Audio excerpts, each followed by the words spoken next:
Ek wil myself net voorstel, ek dink nie almal ken my nie. Ek is Elzaan du Toit, ek is 'n tweedejaars student heidaglik. En ek het in die begin gesê ek dink julle kies die verkeerde persoon om hier te praat, want ek is glad nie een wat die vrymoedigheid het om te praat nie. Ek dink ek is een op kweekskool wat die stilste is. Maar so Emma, verdra my maar as ek verkeerd praat. Ek is ten minste nie dankbaar dat dit in Afrikaans is. In Lesotho was alles Engels geweest, maar nou aan die ander kant daar in Lesotho met ons tolke gehad. So as jy nou iets verkeerd gesê het in Engels, kon hulle jou gelukkig gekorrigeer het sonder dat jy nou moet snaaks lyk, maar ja, dis Afrikaans van ons, so hier begin ons. Ons het die oggend vroeg weggetrek met die bussietjie en ons was nog skaars weg gewees. Ons was seker 'n halfuur weg van die kweekskool gewees. Toe ontdek ons het al die kos wat Ansel en almal gepak het, die padkos vir die lang pad wat ons heeldag moet ry, het ons vergeet by die kweekskool. En asof dit nou nie genoeg was nie, stuur JJ vir ons 'n foto op die kweekskool groepie. Hoorie, maar iemand se tas het agtergebly. Wie gaan die klere hê vir die week nie? En gelukkig ek sit nou my tas. En ek was nie van plan om komberse te dra vir die res van die week of elke dag my klere uit te spoel soos hulle in die rivier nie. So hulle het toe daarom gelukkig vir my teruggedraai. Toe met die Wynand was goed vir ons, het ons halfpad gekry en ek het toe daarom my klere gekry uiteindelik. Ons het glad nie voor die tyd geweet hoe om aan te trek nie, so ons het maar vir ons baie klere gepak, want hulle sê dit is vreeslik koud in Lesotho. En ek hoor oom Fred sê, hy het baie koud gekry, maar ek het baie warm gekry. Daai berge op en berge af was glad nie so maklik soos wat dit lyk nie. Ons het inteendeel daardie eerste Sondag, nadat ons diens gehad het, vertel Pieter vir ons gaan net so 'n bietjie gaan stap, ons lekker Sondagmiddag.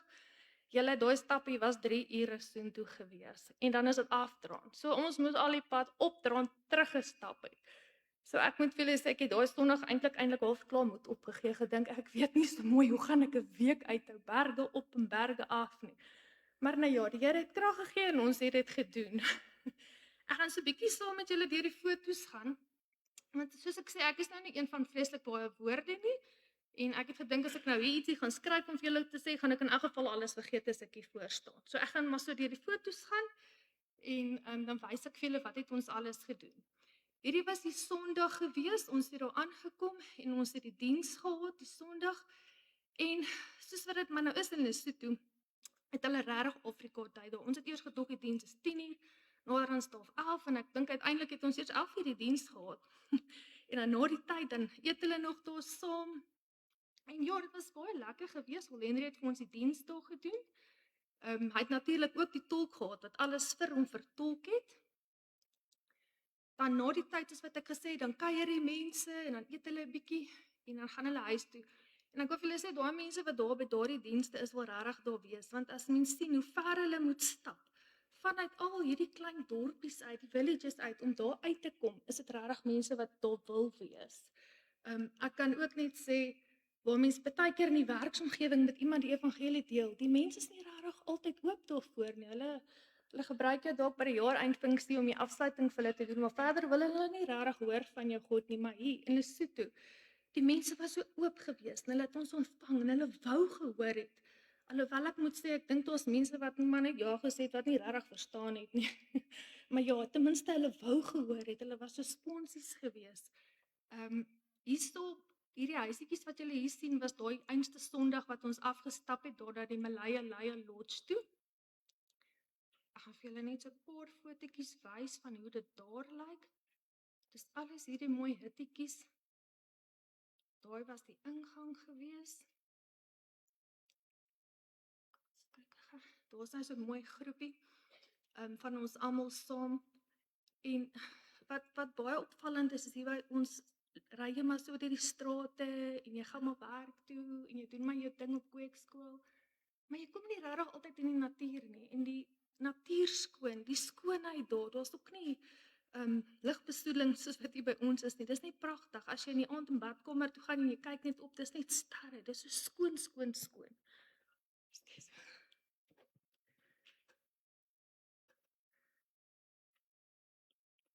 Daar's Ansel.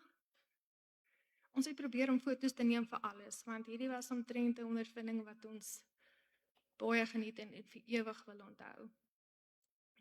wat ek ook vir julle kan sê wat vir my baie opgeval het van Lesotho is, vandat jy uit Suid-Afrika ry, wat jy so ingery kom daar in Lesotho, is dit net water. As ek nou dink hoe hulle altyd bid vir water in die Karoo en daai land is so geseën, daar's net water oral waar jy kyk, uit die berge uit, selfs nie landerye. As jy nou dink aan voorsiening van die Here, daardie mense het nie soos ons spoelpunte en allerlei daai goeders nie. Nee. Daar loop die water uit die berge uit, dan plant hulle mielies daaronder en uit die berge uit kom die water en maak daai landerye nat. Dit was vir my net so ongelooflik, die voorsiening van die Here. So ja, dit was pragtig geweest. En hierdie mense lewe letterlik van dag tot dag. Hulle lewe vir vandag, hulle maak hulle kossies, hulle is rustig. En opvallend ook is baie van hierdie, hulle sê hulle ken vir God, maar hulle weet van hom, hulle ken hom nie rarig nie. Hulle het al gehoor van hom en dan het ons ook een dag toe ons uitgegaan het daar na die villages toe loop daar 2 sulke jong tienertjies, ek skat hulle seker so 14, 15 en ek en ons self praat toe met hulle en ons hoor of hulle die Here ken. En hulle ken glad nie die Here nie. Hulle ken hom glad nie. En maar nou raak hulle half opstandig met ons. Hulle sê van my jy kan ook nie die Here ken nie. Hoe kan jy sê jy ken die Here? En dan word 'n mens se hart so seer om te dink dat daai kinders nie dink dat jy eintlik regtig die Here kan ken nie. Hulle weet niks. Hulle weet niks van hom nie. Hulle glo nie eers daar's die hemel nie. So ek dink ons is baie bevoorreg om die Here te kan ken en te kan weet jy is sy kind en te weet daar's 'n hemel want daai mense het nog nie eens gehoor van al hierdie goeters nie. En dan sal er natuurlik baie van hulle wat glo in die voorvaders ook. Ons het so 'n bietjie gehelp daarso by in die villages. Ons het nogal redelik op Dinsdae en Donderdae is daar mense so gaaf, hulle begin hulle dag met aerobics. Julle kan julle glo daar in die middel van nêrens nie. Ons het natuurlik vir hulle gelag want hulle het vir ons gesê want daar's nou manne ook. Nou sê hulle net julle neem glad nie 'n video nie, hulle neem nie foto's nie want niemand mag dit ooit sien nie. En maar ja, waarmee hou hulle anders besig daar? En toe het ons gegaan op 'n tyd van die dae, ek dink dit was Dinsdag, was ons by een community gewees, daar het ons bietjie gewerk, die vrouens het lekker kossies gemaak saam met die chief van die village en die manne het 'n paadjie gegooi en die donderdag dink ek het hulle begin, hulle het 'n trappie gegooi, maar gaan julle nou van dit wys?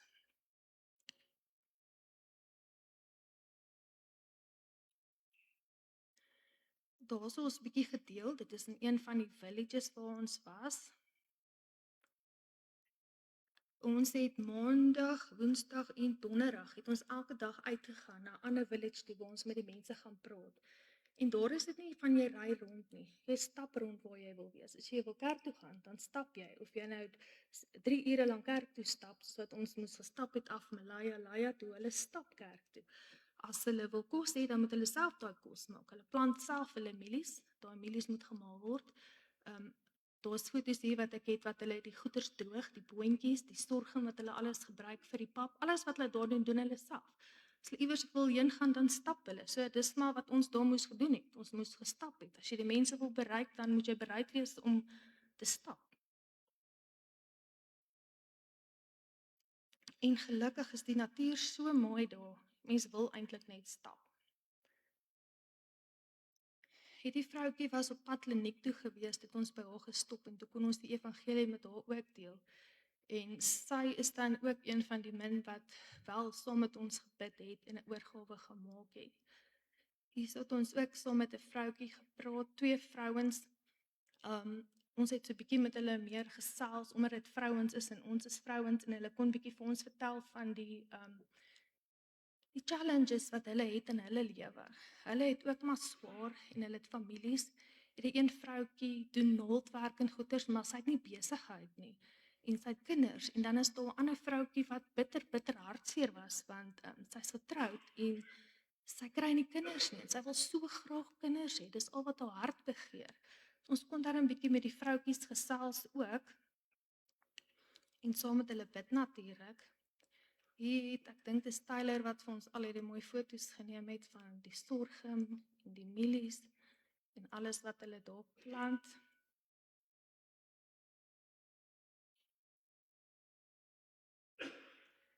Hierso het ons daar by die plek wat ons self gebly het, by Africa for Jesus, het ons vir hulle 'n trappie gebou daarso. Daai trappie was nie meer gewees nie. Hulle het sulke groot trappe, jy moet opklim en alles wat jy styf gestap het, moet jy dan probeer buig om daar op te klim. So ons het net vir hulle 'n bietjie trappietjies gemaak. Hoef nie ons nie, die manne het natuurlik.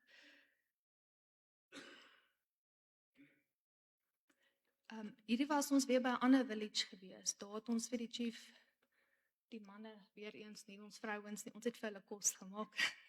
Ons het vir hulle goedjies geskil en almal saam daar geëet, terwyl die manne vir hulle paadjie gegooi het. Hulle moes die klippe gevat het, die klippe gepak het daar. En ek dink hulle gaan 'n bietjie meer daar vertel, maar dit is meer net om verhouding te bou met hierdie mense. Jy kan nie net ingaan en net hulle gaan bombardeer nie. Ek dink hulle fokus meer op verhouding bou met hierdie mense. Ek doen vir jou iets, want hulle laat ons ook toe in hulle village.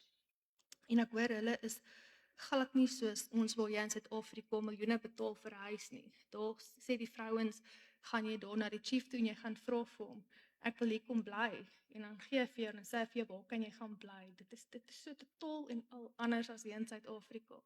Daar was oom Fred ook. As 'n mens te ver stap. Dit was daai dag gewees wat ons daar in die village was en jy stap 'n ongeluk te ver. Oral waar jy 'n ongeluk verdwaal, dan kom jy by 'n rivier af of 'n fontein af of 'n kloof af. Dit is net so ongelooflik mooi. Oral waar jy jou draai, is dit net hierdie pragtige natuur. Maar ek dink hulle sien dit nie meer raak nie, want ons het ons verkyk en ons wil foto's neem en hierdie mense dink seker net hierdie people is niks gewoond nie. Maar dit is net so mooi daarso.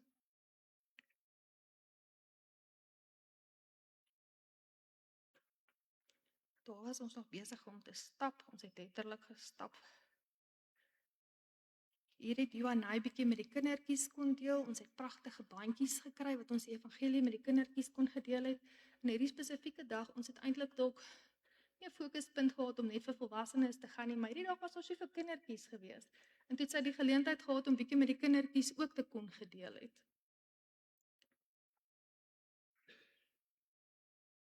Hier is ongelooflik baie foto's net van die natuur skoon en dit is iets wat my hart vreeslik geraak het, want in hierdie wêreld waar jy heeltyd net so besig is, daar kon jy weer stil raak. Jy kon werklik weer net waardeer die grootheid van die Here.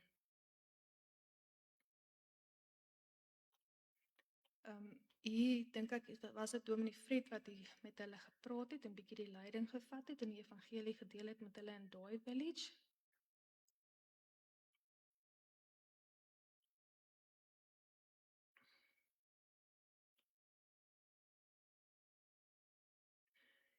Hierdie mense het ons ook gaan besoek daar heel bo en hulle het glad nie regtig verstaan nie. Toe een van die ander manne wat saam met ons was van die pulpit, toe hy bietjie met hulle gesels.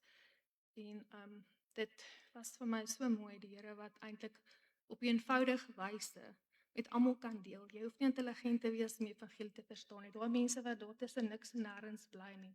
Dit is so eenvoudig dat tot hulle dit kan verstaan. Ons kon dit ook nie vir hulle verduidelik in hulle taal nie, maar hierdie mense kon dit vir hulle verduidelik op 'n eenvoudige manier, dat daai mense wat eintlik net lewe van dag tot dag vir hulle volgende bord kos, wat net kyk na hulle beeste, dat hulle ook in hulle eenvoudigheid die evangelie kon verstaan. Hier is weer eens net watervalle en nog watervalle en nog watervalle. Dis 'n ongelooflike mooi land. Kyk, daai enetjie het ek nou vir julle gewys.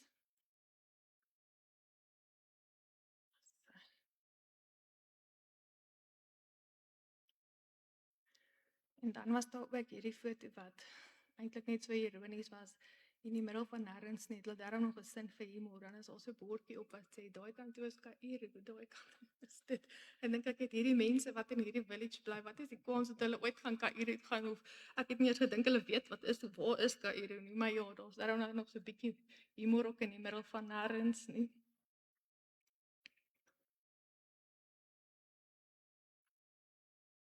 Ek moet net sê, toe ons daar aangekom het, ons het aanvanklik gedink ons gaan vreeslik koud kry. Ons het ons dikste jasse gepak en al hierdie goeders. Ons het vir ons hierdie thermal klere gaan koop dat ons tog net nie moet koud kry nie, want almal het gesê, "Ooh, julle gaan vreeslik baie koud kry. Dit het nou net gesneeu."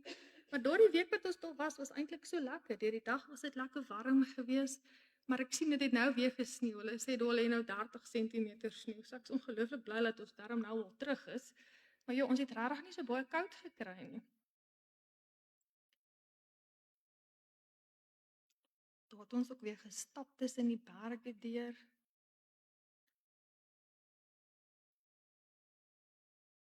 Nog stap, julle, dit was net stap.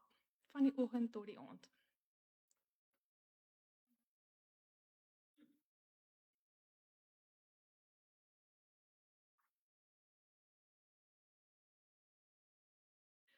En dan het ons ook vir hulle 'n bietjie eie geplant. Daardie mense hou baie van knoffel. Maar ja, hulle kort 'n bietjie sout daarso en hulle kort 'n bietjie eie daarso. Knoffel is nie genoeg wat 'n mens nodig het nie. So ons het daarom vir hulle 'n bietjie eie ook geplant, 'n bietjie blootgestel aan dit. Ek sou daarvan gehou het om vir hulle 'n bietjie tomaties ook te plant vir 'n bietjie geur. Maar ek moet sê ons het nog steeds baie lekker geëet daarso. Ons kan glad nie kla nie. Hulle het baie moeite gedoen.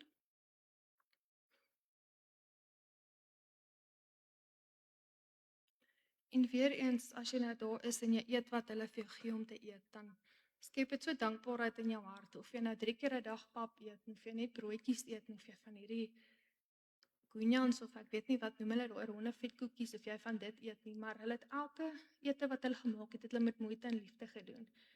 Nie een keer het hulle gekla nie, hulle het vir almal genoeg gemaak. Ons het eenvoudig geëet, maar ons het lekker geëet, maar dan maak dit jou net weer dankbaar om te dink jy kan by die huis kom en jy kan kom eet wat jy wil eet. Jy hoef nie koel te eet vir middagete nie. Jy kan bietjie meer as koel eet vir middagete. Dit was goed genoeg geweest daar. Jy het alles gekry wat jy nodig gehad het. Maar ja, dit gee jou net 'n ander mindset.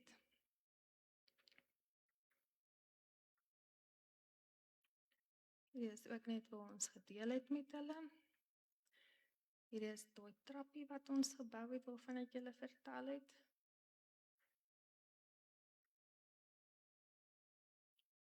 Daar het ons alweer net gestap en dan daardie Vrydag, die heel laaste dag, het ons weer afgegaan daar na die lodge toe. En eintlik kon hulle gedoen het, hulle het 'n afdag gegee. Die wat by watervalle toe gestap het, wat braaf was, wat nog krag gehad het, het watervalle toe gestap. Ek dink die helfte van hulle het teruggedraai. Ek hoor daar het net 2 daar uitgekom. En ek en Tyler en Ansel het besluit ons bly net daar by die lodge. Ons gaan daar sit by die kaggel en ons gaan opstom want ons het eksamen geskryf. So ons het daar gesit en ons het bietjie opgestom. So ons het daarom gewerk ook. Ons het nie net rondgeloop nie. Julle, maar dit was 'n ongelooflike week gewees en ek wil net vir die SSK baie dankie sê vir die geleentheid en ook vir die gemeentes wat dan nou ook bydra en vir ons die geleentheid gegee het om te kan gaan. Ons kan gaan, maar net met julle agter ons. Baie dankie oom.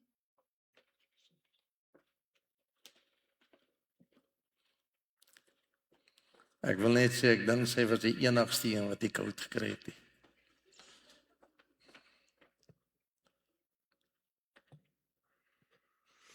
Goeienaand. Ek troos my daaraan dat Dominee Fred ken 'n Afrika diens en daar's geen horlosies nie, so ek kan hom op my tyd vat nie doen. Ja, dit is vir ons so voorreg in ons kerk en ek glo jy sal met my saamstem dat ons emeritus predikante het met baie ervaring en nog dieselfde ywer en liefde en passie vir die werk. En ek het nou die voorreg gehad om 2 sulke SSK uitreike saam met Dominee Fred mee te maak. En ek dank die Here in my hart vir hom en vir die las wat daar nog is en nou hierdie laaste een is saam met mevrou Leslie ook. Die ywer wat nog in hulle harte brand vir die werk van die Here. En so voorreg om saam met hulle te kon wees, om van hulle te kan leer, om ook hulle geduld en hulle liefde met ons te sien, want hulle moet ons nou leer en begelei deur hierdie hele proses. So dit was so 'n voorreg geweest om saam met hulle te kan arbei en saam met hulle daar in die busie te kon wees. Nou ja, ek moet sê, ek moet bieg dat toe ons nou soontoe gery het ek nou gewonder hoe gaan die sendelinge nou wees wat daar is, want 'n mens weet nou nie eintlik nie. Ek het al 'n paar ervaar wat nogals vol van hulle self is en graag vir 'n mens vertel wat hulle alles bereik het in die lewe. Maar ons het, of ek het ten minste die Pieter hulle baie nederig ervaar daar by Africa for Jesus. Hulle is nou so 15 jaar daarso en hy het sommer baie spontaan vertel vir my een middag terwyl ons so stap dat 15 jaar gelede, of eintlik 16 jaar gelede, het hy die Here self gevind as sy verlosser en saligmaker. Die man wat die sendingstasies begin het hom na die Here toe gelei en hom sommer in die diepkant ingegooi en hom Lesotho toe gestuur. En hy het 'n paar keer vir my gesê hy wens hy het opleiding gehad, want hy is nou daar aangekom sonder dat hy hoegenaamd geweet het hoe om sendingwerk te doen, maar die Here het hulle deurgedra. Dit is 'n kosbare getuienis om te weet dat iemand nou vir 15 jaar eenvoudig op die Here vertrou en dat die Here hulle deur daai proses gedra het. Hulle moes maar baie leer, natuurlik maar foute gemaak.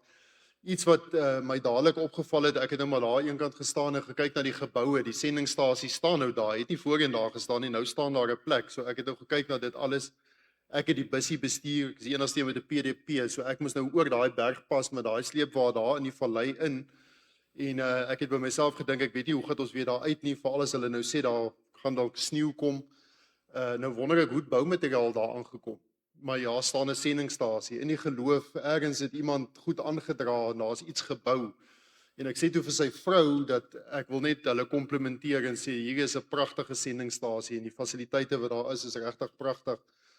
En sy glimlag toe vir my en sê jy moet dit tog vir my man sê, dit sal hom so bemoedig. En ek gaan sê dit toe vir hom, hy sê jy weet die duiwel, nee, laat ek nou myself nie weerspreek hierso nie. Die duiwel het al baie Christene na ons toe gestuur om my te kom vir my te kom vertel dat my plek skeef en krom gebou is en dat ek nie kan bou nie. Ek was verstom om so iets te hoor. Ek het vir hom gesê, man, ek wil vir jou sê, dis 'n fantastiese fasiliteit.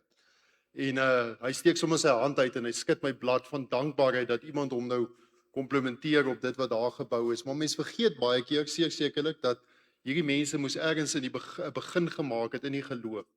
Ergens is beams afgelaai en daar's bakstene afgelaai en hy moes maar self bou ook. Hy sê, gaan kyk maar, my huis staan krom en skeef, hy staan daarom nog. Maar dit is iets wat hulle moes gedoen het en dit vat iets van iemand. O ja, hulle werk is glad nie haastige werk nie. Ek dink jy kan nou afgelei het van Elzaan se foto's dat dit stap en dis lank en dit is tolke en daar's die taalgrens wat nou maar altyd 'n probleem is. Dis nie maklike werk nie, dis ook nie vinnige werk nie.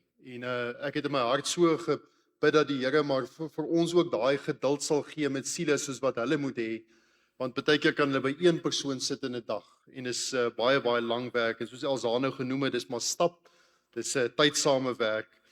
Alles gebeur baie stadig daarso. En nou ja, menslik gesproke is dit harde werk. Mens weet dat die Here kan in een oomblik sy gees uitstort oor daai vallei, herlewing kan uitbreek, maar menslik gesproke is dit baie harde werk. En mens moet dit in gedagte hou wanneer mens dink aan sendelinge en veral die wat aksie 18 ook dan die foto's en name vir ons van gee in hulle gebedsgidsie. Dit is verhoudingsbou soos wat Elzaan nou vertel het, daai bou van die Morena se voetpad was maar 'n manier om vir daai mense te wys dat die sendelinge daar is om nie net vir hulle te preek nie, maar ook daar is om hulle op te hef en te help. En deur daai opheffingswerk word daar maar verhoudings gebou wat uiteindelik 'n geleentheid gee vir hom, vir Pieter nou om die evangelie met hulle te deel. Ons stap eendag so, ek en hy stap toe so voor weg van die groep af en terwyl ons so gesels toe, groet hy 'n man wat nou daar van voor af kom. Hy ken nou die ou, hulle gesels so bietjie. Sê vir die ou het hom jare laas gesien. Wanneer kom hy weer bietjie by die sendingstasie inloop? En die ou sê tomorrow. En toe ons so wegstap, toe begin ek so te lag. Ek sien toe Pieter glimlag ook toe. Ek sê vir hom, hy gaan nie môre kom nie. Nee, hy sê nee, wat? Hy sal eendag daar uitkom en dan sal hy sê hy het mos nou gesê hy sal kom, maar môre gaan hy definitief nie daar uitkom nie. Maar daai verhoudings moet maar gebou word en jy moet maar geduldig wees met daai mense om uiteindelik met hulle die evangelie te deel. Daar's geweldige armoede, soos Elzaan gesê het, hulle plant hulle mielietjies, hulle het hulle paar goonies en dis waarvan hulle leef. Maar saam met dit geweldige geestelike duisternis. Mense dink daar's baie sendelinge, daar's nou nog 'n paartjie van Amerika wat saam met hulle werk. Baie mense wat die evangelie daar bring. Ons is ook nie die eerste kweekskoolgroep wat nou al daar was nie. Maar tog geweldige duisternis. En terwyl ons eendag net daar besig was, Johannes is besig om te praat met een van die vroutjies en sy sê sy gaan vir haar gebed doen. En terwyl sy vir haar bid, toe maak ek my oë oop. Ek weet nie vir watter rede nie en toe ek kyk, toe sien ek iets baie vreemd aan die vrou se liggaamshouding. En almal besef toe nou daar's iets van 'n manifestasie daar. Verskriklik eintlik om daaraan te dink, die duisternis wat hulle daar is. Maar ja, ons is baie dankbaar dat die SSK so 'n las het en dat ons ook daar by daai mense kon uitgekom het. Daar's natuurlik baie ander sendingstasies, Maar ons wil tog vra dat u vir daai mense spesifiek sal bid en hulle sal opdra aan die Here en ook sal bid dat die Here hulle hande sal sterk hou in hulle werk. Baie baie dankie. Daar sê so ek het nou so uur oor net, daar sê baie dankie. Kan jy net vir my waar's my knoppie? Ja, dit is maar in Afrika is dit so, weet nie of jy al gehoor het nie, ek kan nie eens onthou wanneer laas was ek hier by u nie, maar hulle het vir my in Botswana baie vroeg laat verstaan, daar's 'n verskil tussen blankes en swart mense. Ek sê toe, nou wat is die verskil? Hulle sê, wel, blankes het horlosies en swart mense het tyd. Dit is toe ek my horlosie afhaal het, dit is 25 jaar terug. Ek het nog nie weer een aan nie, so ek sal nou maar met die horlosies dop hou hierso. Goed, vriende, ek wou nog 'n boodskapietjie ook bring, maar ek gaan dit nou nie doen nie. Ek wil maar net vir u met u deel ook in Botswana. Dit was daai is die sendingstasie in Botswana gewees. U kan sien dit is redelik kaal en ver en daar's maar niks daar nie, behalwe nou die klein villages. En na baie jare het hulle gekom en het vir ons daai vreeslike brug kom bou. Hy's 1.4 kilometer lank dink ek, maar daai kant en die kant is die grond. Die pad is verwoes. So en hulle is baie bly oor die ding. Almal was daar, die ministers en almal was daar, maar dit maak net nie sin nie. Ek meen daar's geen pad aan enige van die twee kante nie, dis net gate. So dit is maar wat ek doen oral waar ek gaan. Ek doen daai Firm Foundations wat ek vanmôre van gepraat het, want mense het nie as die vaagste benul van die Bybel waar hy begin en die basics, hulle het dit glad nie. En dan het ek mense opgelei vir 3 jaar met die EBC en nou ja, hulle het dit gedoen, maar ongelukkig, jy weet, die duiwel is ook maar daar van die klompie wat klaar gemaak het daar natuurlik nou weer afvalliges geword en maar ons is dankbaar vir die Here dat ons hulle gekry het om hulle te kon oplei. Dit is wat ons doen, verhoudingsbou, né? As 'n ou se plek afbrand, dan die sendeling eerste daar met al sy goeders en hulle pak dit en hulle maak en hulle bou en hulle gaan te kere en die ander mense staan en kyk hoe ons werk. Maar dit maak nie saak nie. Dit is wat ons doen dit met graagte. Daai is my ou Land Cruiser, ons het al die bakstene vir hulle aangery. Nou daai ou Land Cruiser het nou ongelukkig gegroet. Hy is die afgelope 3 jaar wat hy nie meer lekker loop nie. Jy kan sien hoe laai ons hom. Ek wil net vir u die storie gou vinnig vertel. Ek het hierdie Land Cruiser by my boetie persent gekry. Nou in dit is in 19 lees, wat is 19?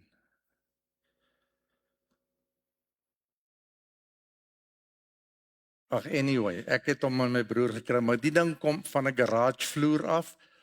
Hy het niks, hy het nie 'n krappie op nie, hy's so gerestoreer, fantasties. En my boetie gee hom vir my en ek is te dankbaar vir dit. En Antonio, een van my mense wie ek oplei, hy kom na my toe en hy vra vir my of ek vir hulle sal help om 'n Lebolla beeste gaan oplei. Ek sê toe ja, nie enige tyd, is daar 'n pad? Ja, daar's 'n pad. Ek sê, is daar 'n plek waar ek kan stop en die bees kan oploop? Ja, dit is alles is daarso.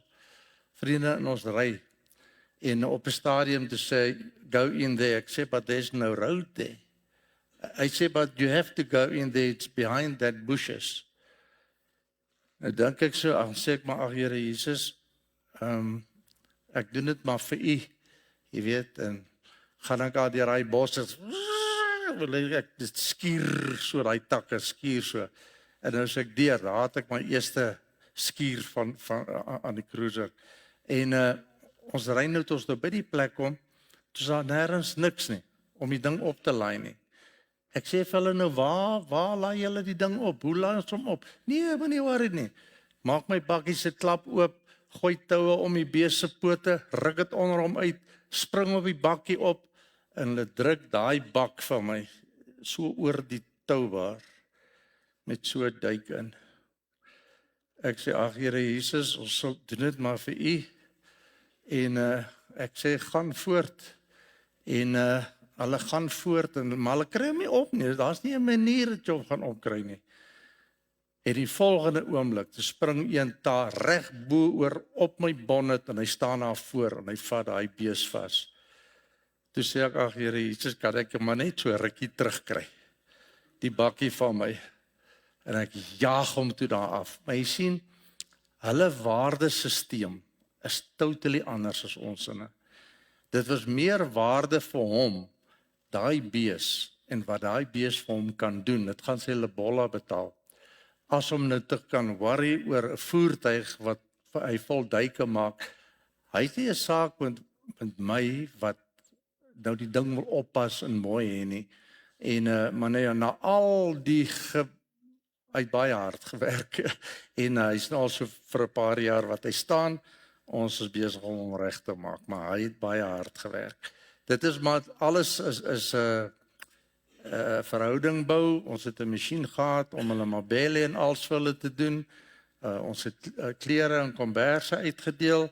Ek het handvaardigheid geleer vir die ouens.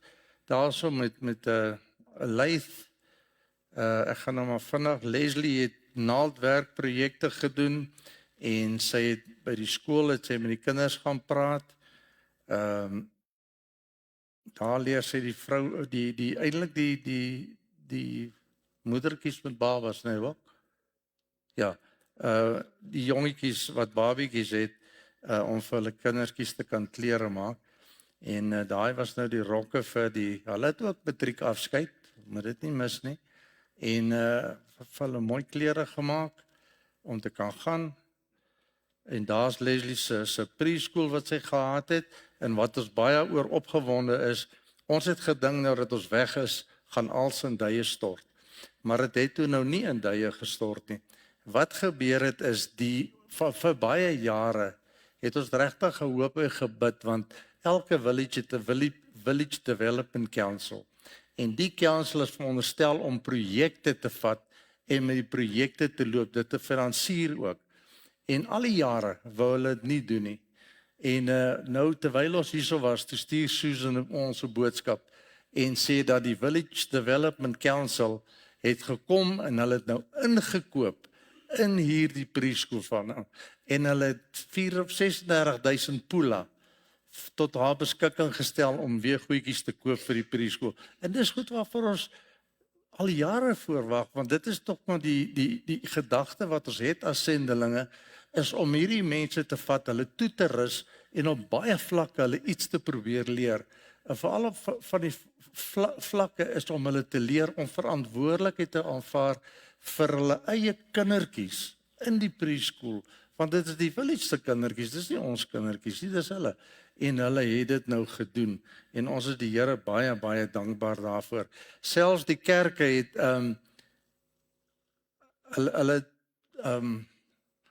van Sekonombora af, nee, van Ngarange af ondertoe is daar heelwat kerke wat begin het en hulle het blykbaar hierdie jaar by mekaar gekom oor Easter en hulle het 'n groot konferensie gehou.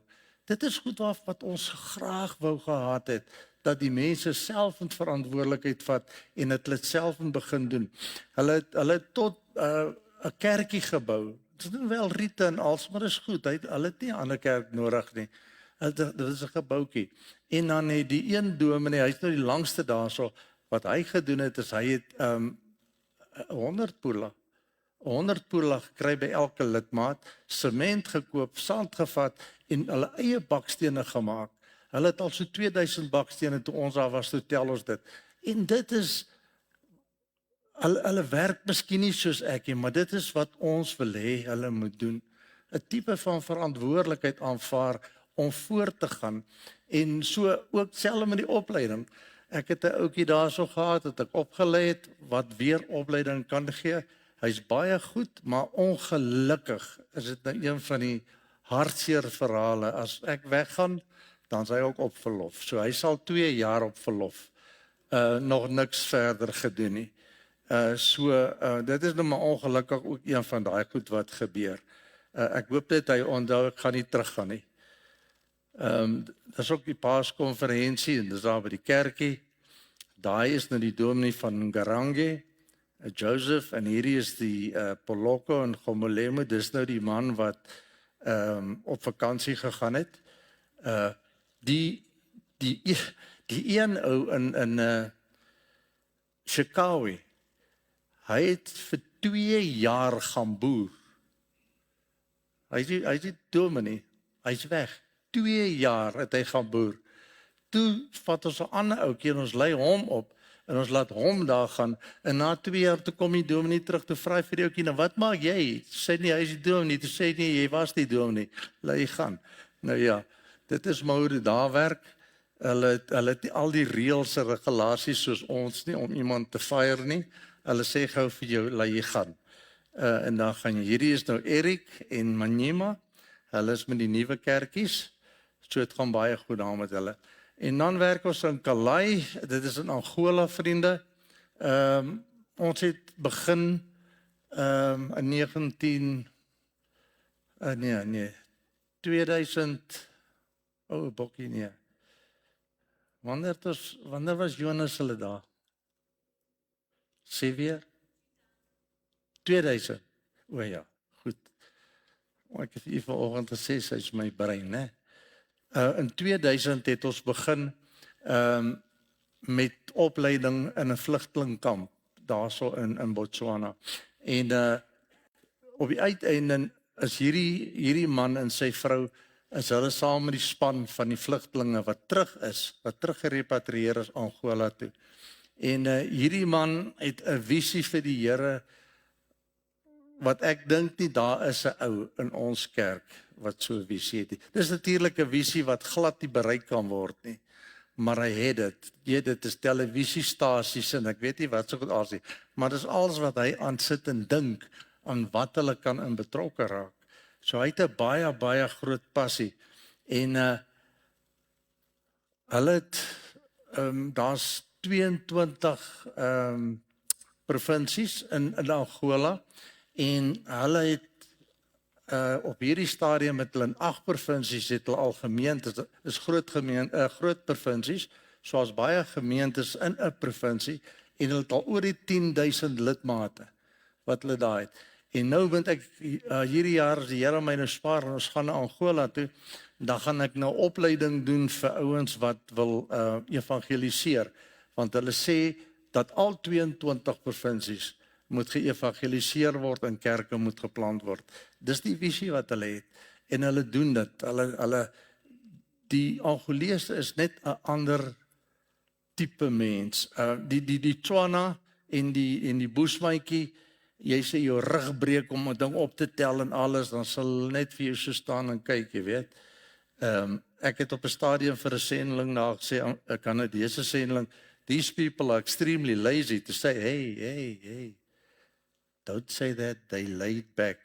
So sê ek, ja, right onto their backs. Maar, want vriende, weet jy wat, dis hulle kultuur. 'n mens kan net optree vanuit sy verwysingsraamwerk. Ons kan net optree uit ons verwysingsraamwerk. Daai mense, hulle word nie geleer om iets op te pas nie, want wat het hy om op te pas? Sê vir my, wat het hy? Hy het 'n blikbeker en hy het 'n rondawel en hulle eet van die hand na die mond. Wat moet hy oppas? Daar's niks nie. Hulle het nie ietsie soos compassion nie, glad nie. Want compassion, ons word nie gebore met compassion, het jy geweet. Dit word aangeleer. Daai wat jy so met jou seun of meisie kan stamp af voet of wat ook al wat jy, is tog shame. Allei goedjies. Hulle het nie sulke goed nie. Dit bestaan nie by hulle nie. Hulle is nie daai tipe mense nie. En daarom, ek wil vir u sê, ons kan met vreugde ons deure oopmaak vir hulle. Hulle sal nie kom nie, want hulle pas nie in by ons kultuur nie. Hier in Suid-Afrika, wil ek vir sê, is dit presies dieselfde. Ons gaan te kere oor hierdie ouens wat so steel in al die tipe van goed. Weet jy wat daar by ons steel hulle net so? Maar weet jy wat sê hulle? It's their turn. By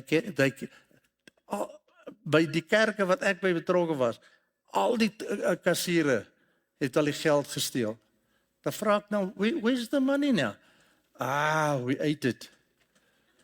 En dan is dit oor, is verby. Hulle is nie kwaad vir hulle nie, niks nie. Weet jy, jy moet daar gaan leef, of in 'n village gaan leef, om hierdie dinge te leer en te sien. Dis regtig hoe hulle is. Hulle het nie anders om op te tree nie. En dit is wat ons probeer. Ons het hulle probeer leer van babietjie af. Wat jy moet doen met 'n babietjie. Jy weet, hulle hou babietjies in die huise saam met die moeder vir 3-4 weke. Dan is daar geen lig in hy hut nie. Niks. Dan mag die man nie daar, wel normaalweg is daar nie 'n man nie. Hy maak hom net. Maar oor die algemeen dan is daai kindjie daar saam met die ma. En daar mag niemand daar inkom vir 3-4 weke. Behalwe die ma wat kos bring. Dis 'n een of ander reinigingssituasie. So dis hoekom ek glo persoonlik, ek weet nie of ek verkeerd is nie, dis hoekom my mense in die donker kan sien. Ek het al in die donker gestap saam met hulle, dan stamp ek my tone blou, dan stap hulle so oor die klippe. Hulle mis hy klippe. Ek sê vir julle, hulle kan in die donker sien. Regtig, want weet wanneer u kind en my kind al goedjies begin sien en al, is hulle nog in die duisternis. Hulle is regtig in die donker rit. Daar's geen lig nie. So daar is so baie goeters wat ons kan leer van hulle. En ek sal baie graag baie meer met u wil deel oor die mense en wat hulle doen. Net 'n ander voorbeeld byvoorbeeld is om iets te vat.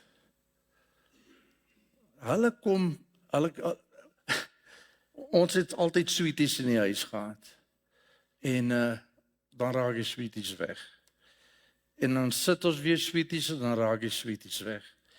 En op 'n stadium toe vra ons maar vir hulle, maar hoorie, julle, weet jy, wie sê vir julle kan hierdie sweets vat? Ek meen, dis mos nie julle sinne nie. Oh, but you got plenty. So jy het baie, dan vat ek mag vat. Dit is regtig hoe hulle dink, want hulle lewe in 'n community leefstyl. Met ander woorde, die ene wat het, sorg vir die wat nie het nie. En omdat jy nou deel van die sending is, om deel te word van hulle, om aanvaar te word onder hulle, moet jy dieselfde lewenstyl leef as hulle. Maar ons het baie vinnig geleer. Ons het eers op 'n ander plek gebly en dan ons het 'n televisie gehad. Dan kom hulle in, dan sê ons, hallo, hoe gaan dit met julle? Sê, no, we're coming to visit. Dan sê ek, oh, welcome, welcome. En dan gesit hulle voor die TV. En dan kyk hulle TV. Dan sê ek, I thought you're going to come and visit. Ja, what are we visiting? En dan watch hulle TV.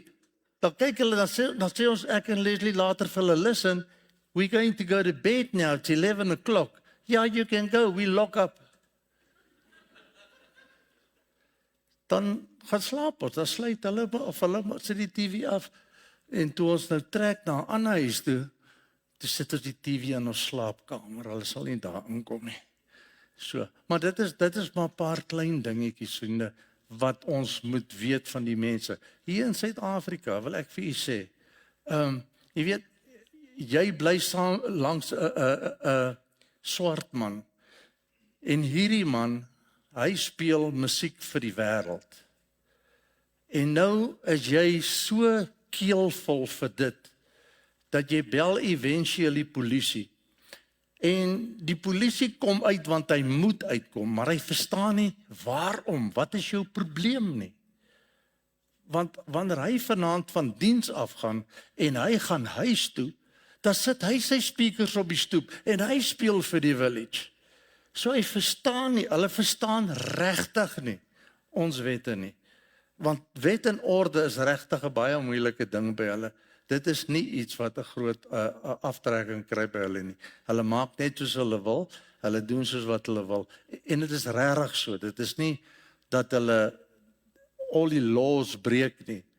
Daar is nie laws vir hulle nie. Dis ons laws, wat ons wil hê hulle moet toepas. Maar hulle stem nie saam met daai laws nie, want dit is nie deel van hulle kultuur nie.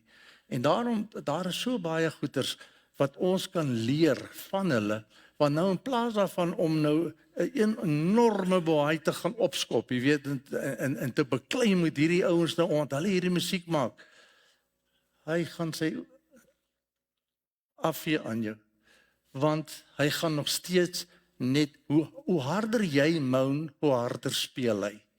Dit is hoe dit werk by hulle. Maar as hy jou stop langs die pad, dan moet jy, in plaas van om te sê, hey, kan ek jou badge nommer sien, en kan ek die sien, en kan ek daai sien? Nee, jy sê net, hey, how's it man? Dan begin jy met hom te praat, asof jy hom al jare ken. Wees vriendelik met die ou, en jy sal nie glo, wat se gesondheid gaan jy by daai ou kry nie. Maar die ouens wil met hulle beklei, altyd, oor 'n kaartjie of oor wat ook al. Hoekom stop julle nie daai mense? Dit gaan nie verander nie. Ons moet dit maar weet. So in ons in Suid-Afrika sal maar moet leer om 'n manier te vind om hulle te hanteer.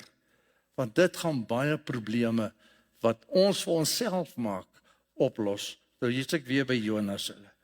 Daar sê. Nou Jonas en Tavinet, dis ek gee daar by hulle ook dieselfde klasse gegee.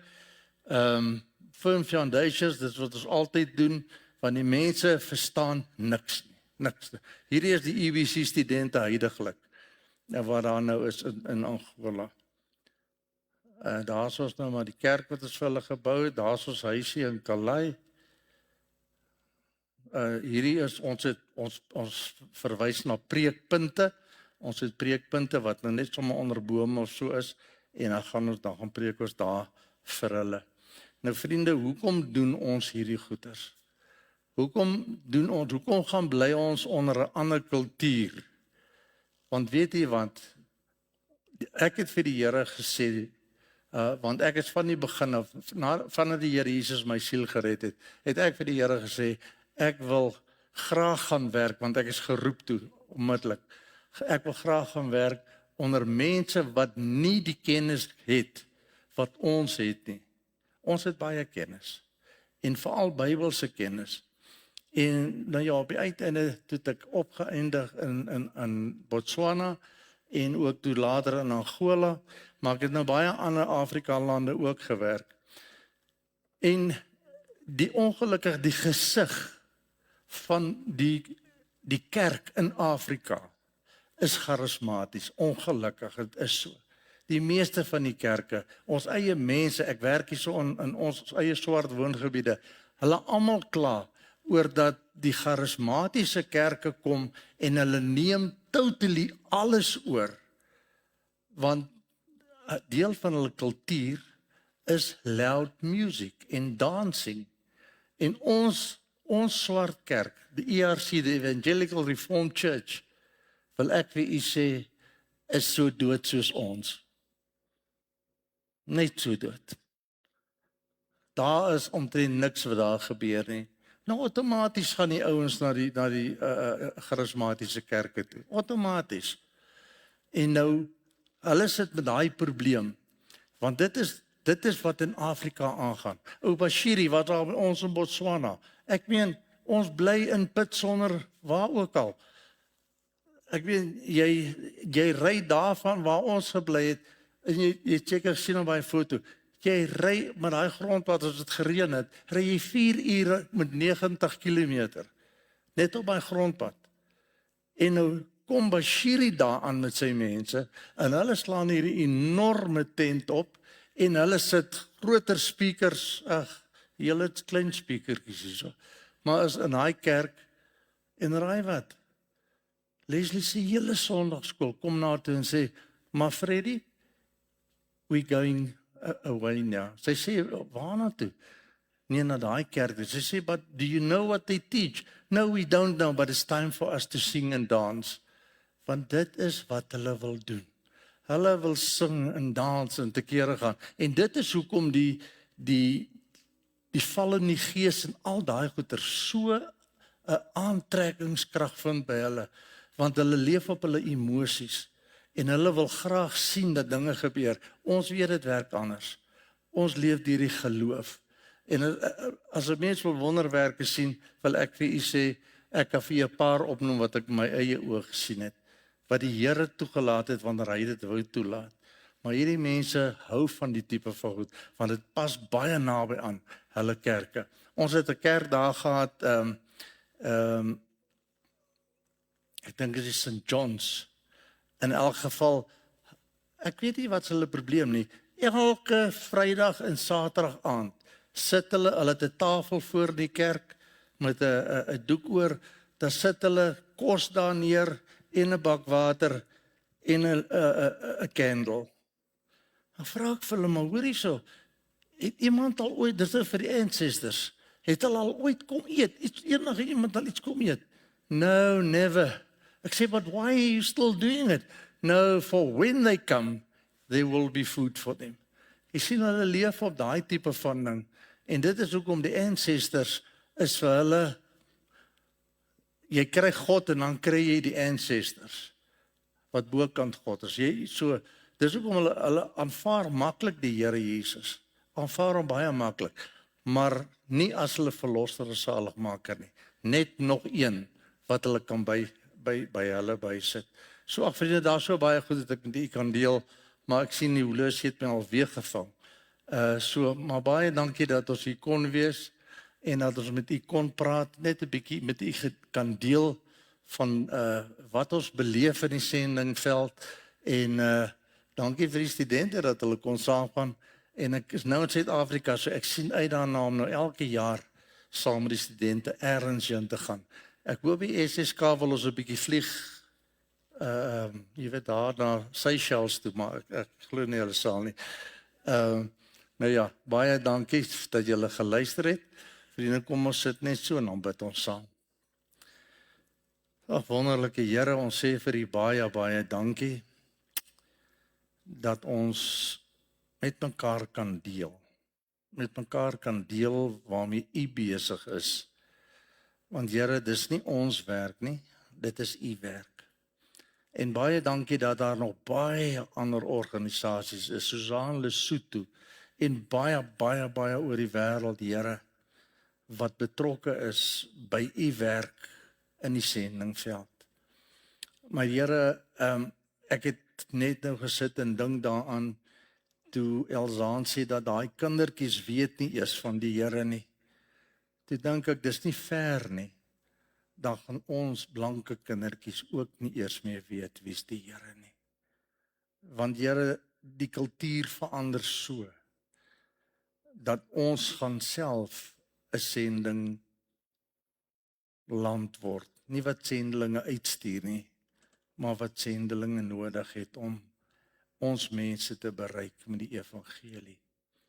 En ek wil maar net kom bid en vra Here dat u ons sal bewaar in Suid-Afrika, dat u sal deure oopmaak, Here, dat u sal mense red, wit en swart en pink en blou, maak nie saak wie is hulle nie, maar dat u hulle sal red, Here, want dit is saam met hulle wat ons eendag in die hemel gaan bly.